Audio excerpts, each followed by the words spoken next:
Hello.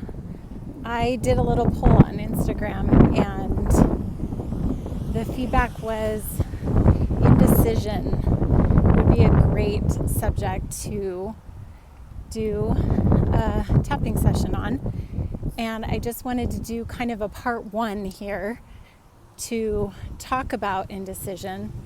And then we'll also do a part two with the tapping. And I'm hoping it's not too windy for you. It's such a beautiful day. It's a little windy though.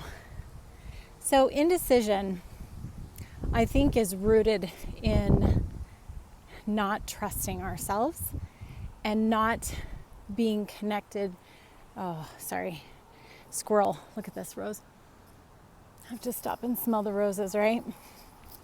Not being rooted in your inner wisdom, your higher self, your heart, where the truth lies.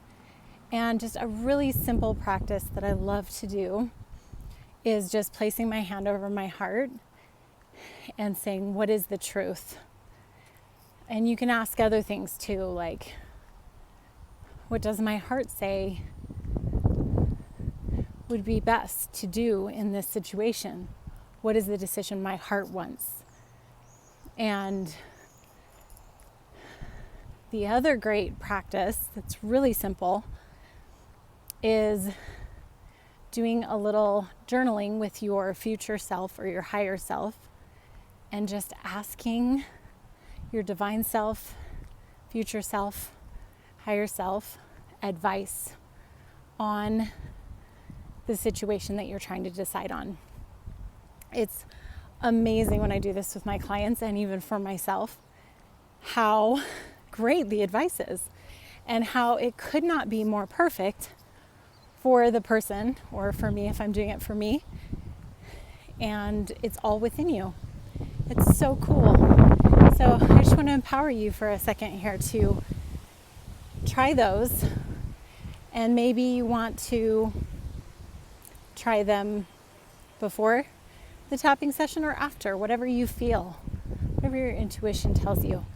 My goal is to help you tune back in to your inner wisdom and your self-trust. And I will also speak a little bit more like cerebrally, logically. Thought work is really helpful.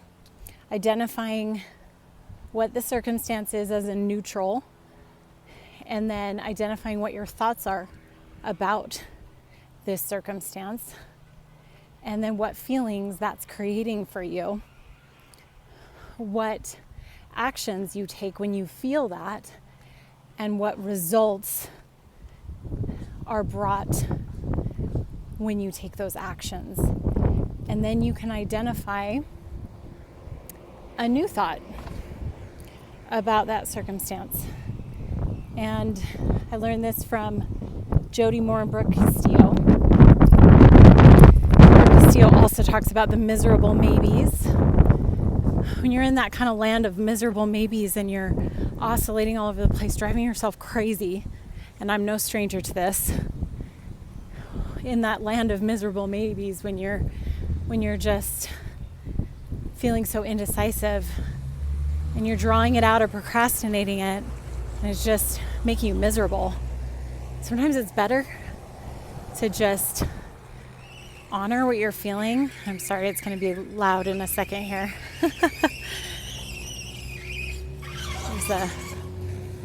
You're probably hearing that, sorry. That indecisiveness can make you pretty miserable. So tuning in to what you want, what you feel, and then going for it, and then correcting if you need to. Because in this life, we're just learning. We're not making mistakes. We're just experiencing and learning. And it's all part of this earth life and journey. Lots of love. See you in part two.